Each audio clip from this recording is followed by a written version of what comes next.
Və nəhayət əlində qalan pulunu götürüb bazara getdi.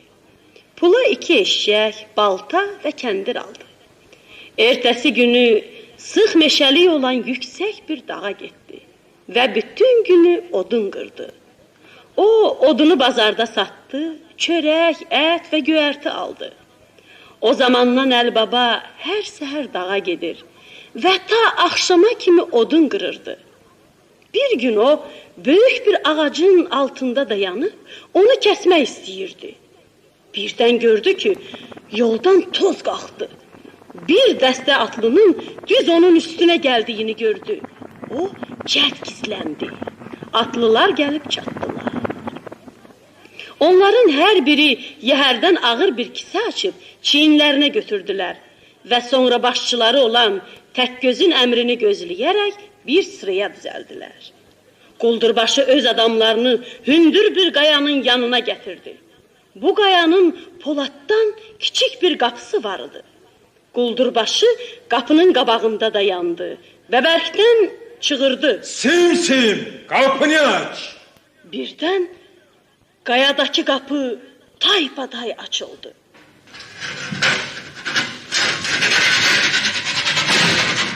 Quldurbaşı dalınca onun adamları içəri girdilər. Qapı yenə bağlandı. Bu möcüzədir. Biraz keçdi. Qapı birdən yenə də taybatay açıldı və 40 quldur boş kisələrlə içəridən çıxdılar. Quldurlar boş kisələri yerlərə bağladılar. Atlara minib çaparaq getdilər.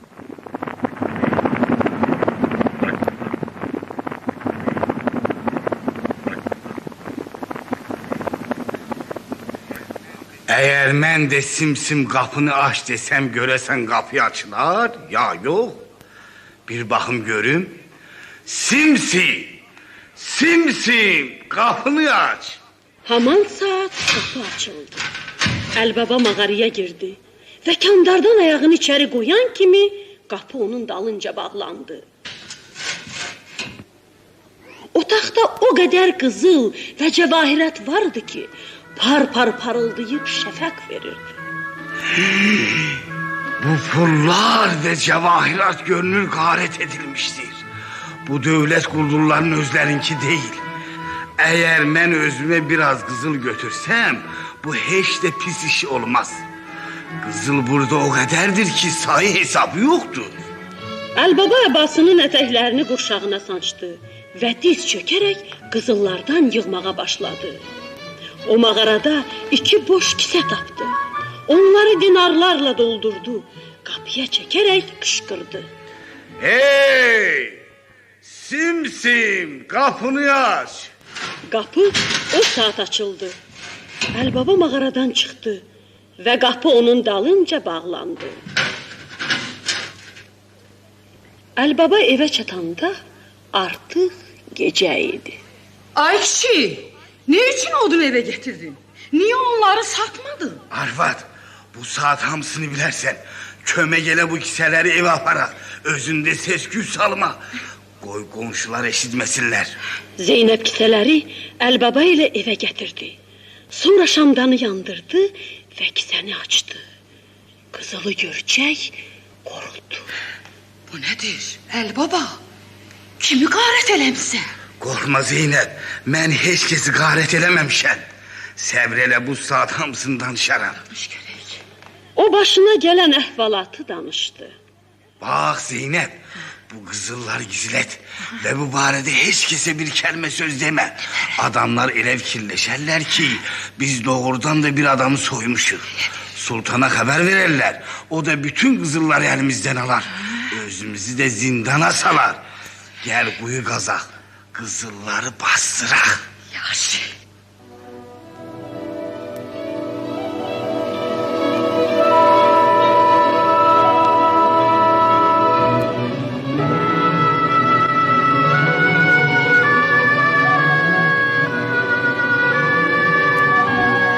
Onlar bağa çıxdılar. Ay ışığında quyu qazdılar. Qızılların hamısını quyuya bastırdılar. Üstünü də torpaqla örtdülər. Bu işi qurtarandan sonra Əli Baba uzanıb yatdı. Görəsən Əli Baba nə qədər qızıl gətirib. Səhər açılan kimi bütün pulları lap axırıncı qəpəyinə kimi sayacaq. Sabahsı günü səhər həmişə olduğu kimi Əli Baba dağa getdi. Zeynəb quyunun yanına qaçdı. Onu qazıb açdı. Dinarları saymağa başladı. Ancaq onlar o qədər çoxudur ki, Zeynəb sayıb qurtara bilmədi. Yaxşısı budur ki, mən ölçü götürüb qızılı ölçüm. Ancaq məndə ölçü yoxdur. Gərək Fatmadan istəyəm. Zeynəb Fatmanın yanına gəldi. Fatma bacı, Fatma bacı. Ölçünü mənə verərsənmi? Yarımı ölçəcəyəm. Mən onu elə bugün sənə qaytararam.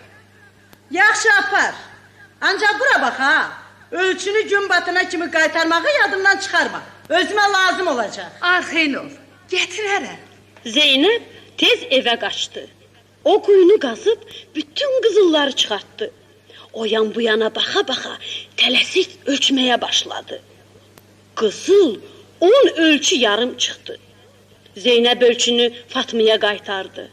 Fatma haman saat ölçünü götürüb dibinə baxdı. Gördü ki, ölçünün dibinə kiçik parıltılı girdə bir şey yapışıb. Fatma əlini ölçünün dibinə salıb girdə şeyi çıxartdı.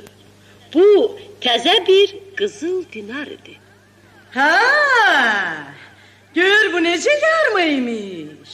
Onlar elə dövlətlidirlər ki, qızılı qabil ölçürlər. Görünür, onlar kimisə soyublar. Amma özlərini yalandan fağır göstərirlər. Qasım dükandan qayıtsın, mən bir-bir hamısını ona deyərəm. Qoy gedib Əli Babanı yaxşıca hədələsin. Yəqin onda Əli Baba da hamısını Qasımla bölüşər. Fatma bütün günü qapıda oturub Qasımın yolunu gözlədi. Qaş qaralanda Qasım dükandan qayıtdı. Qulaq as Qasım, sənə təzə xəbər deyim. Hə. Sənin qardaşın Əli Baba özünü yalandan fağır göstərir. Amma o səndən məndən dövlətlidir. Bu nə uydurmadır? Bizim küçəmizdə, bəlkə də hələ bütün məhəllədə məndən dövlətli adam yoxdur. Məni nahaq yerə bazar böyük seçməyiblər. Sən mənə inanmırsan? Elə isə de görüm. Gecələr sən qazancını hesablayanda pulunu necə sayırsan? Axı sən niyə belə axmaq suallar verirsən? Yox, axmaq deyil. Sən bax, dinarları 10-10, 100-100 sayırsan, amma sənin qardaşın arvadı isə pulları qab ilə ölçür.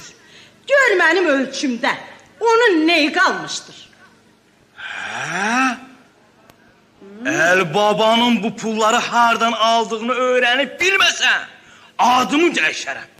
Hiylə ilə, ya güclə mən pulları onun əlindən alacağam. Qasım o saat qardaşının yanına getdi. Əli Baba Qasımın gəldiyindən çox şad oldu. Xoş gəlmisən Qasım. Səndən nə əcəb? Hə, qardaşım, məni sənin yanına gətirən şey böyük bir inciklikdir. İnciklik? Bəli. Mən bədbaxt odunçu bazar böyüyünü necə incidə bilərəm? Sən məndən dövlətlisən. Sən qızılı ölçürsən. Mənim arvadım, sənin arvadın Zeynəbə verdiyi ölçünün içindən gör nə tapmışdır. Məni aldatma. Mən hamısını bilirəm. Varlandığını nə üçün məndən gizlədirsən? Hə, görünürsən kimisə soymusan. Əli Baba başa düşdü ki, Qasım onun sirrini öyrənibdir. Odur ki, bütün axma danışdı. Qardaş, biz ikimiz də bir atanın, bir ananın oğluyuq. Mənim mağaradan getirdiklərimin hamısını gəl yarı bölək. Yarısını istəmirəm. Hamısını istəyirəm. Tez söylə görüm, mağaraya necə girmək lazımdır. Əgər deməsən, mən sultana xəbər verərəm. Sənin boynunu vurarlar. Sən ne üçün məni sultanla qorxudursan? İstəyirsən get mağaraya. Ancaq fərqi yoxdur, sən oradan pulların və cəvahiratın hamısını gətirə bilməyəcəksən. Əli Baba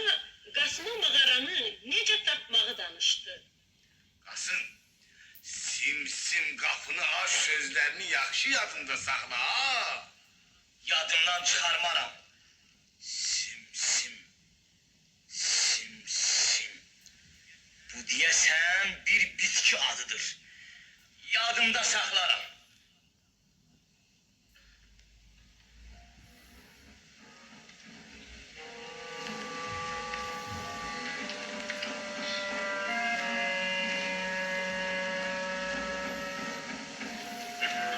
Sabahsı günü səhər Qasım 10 qatır yəhərlədi. Hərəsinin üstünə 2 böyük sandıq qoydu və meşəyə getdi. O öz qatırlarını meşənin kənarında otlamağa buraxdı. Qayadakı qapını axtarıb tapdı. Və onun qabağında durub var gücü ilə çığırdı. Hey! Simsim! Qapını aç! Qapı açıldı. Qasım içəri girdi. Qapının dalınca yenidən bağlandı. Qasım cəvahirət dolu mağaranı görüb şadlığından başını tamam itirdi. O durduğu yerdə oynadı. Sonra qabağa atıldı və əlinə keçəni yığışdırmağa başladı.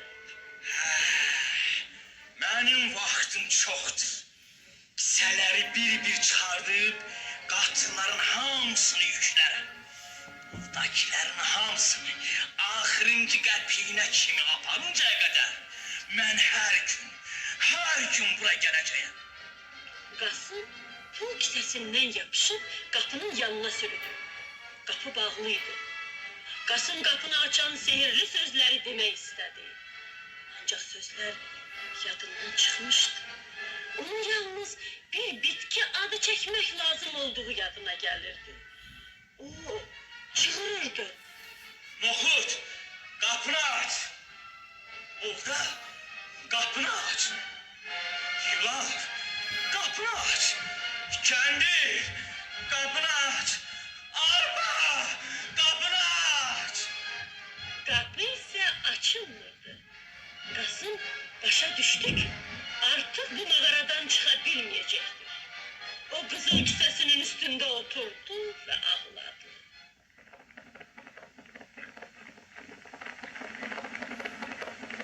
Bu zaman quldurlar mağaraya gəldilər. Quldurbaşı kənarda sakit-sakit otlayan qatırları gördü. Bu qatırlar kimindir? Onların yəhərlərinə sandıq bağlanmışdır. Görünür, kimisə bizim mağaramızı qarət etmək istəyir. O quldurlara səsküy salmamağa əmr etdi və qapıya yaxınlaşaraq yavaşdan dedi. Simsim, qapını aç. Qapı açıldı və quldurlar pul kisəsinin dalında gizlənməyə çalışan Qasımı gördülər. Quldurbaşı qabağa atıldı. Qılıncını çəkib Qasımın başını üzdü. Quldurlar Qasımın meyidini mağarada qoydular. Özləri isə qatırları qovub tutdular və qabaqlarına salıb çaparaq getdilər.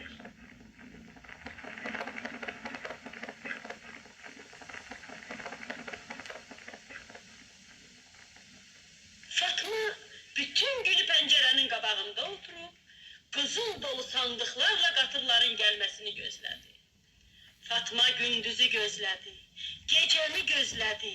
Səhər isə ağlaya-ağlaya Əl-babanın yanına gəldi. Qorxma Fatma. Mən bu saatda özüm gedərəm və Qasımın başına gələni öyrənərəm.